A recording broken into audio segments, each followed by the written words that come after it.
മഞ്ചാടി മണി കൊണ്ട് മാണിക്യക്കൂടം നിറഞ്ഞു.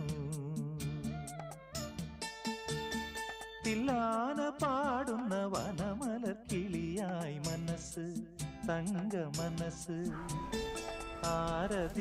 ഒരു ചക്ക വേവിക്കുമ്പോൾ അതിന് വേണ്ടുന്ന ഇൻഗ്രീഡിയൻസ് എന്തെല്ലാമാണെന്ന് നമുക്ക് നോക്കാം. നമ്മൾ ചക്ക നല്ലതുപോലെ അതിൻ്റെ ചവണിയൊക്കെ കളഞ്ഞ് അരിഞ്ഞ് വൃത്തിയായിട്ട് ഇച്ചിരി വെള്ളമൊക്കെ വെച്ച് അടപ്പേ വെച്ച് ഒരു പകുതി മുക്കാലും വേവിക്കുക കേട്ടോ.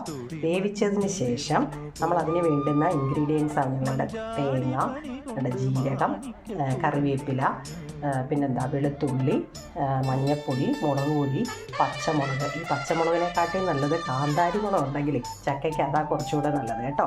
എന്നിട്ട് ഒരു 4-5 നല്ല മുളക്, എല്ലാവരും ഉപയോഗിക്കുന്നില്ല, അത് ഓപ്ഷനാണ് കേട്ടോ. നല്ല മുളക് കണ്ടോ, ഇതേ രീതിയിലൊന്ന് ചതച്ചെടുക്കണം കേട്ടോ. അത് ഓക്കെ.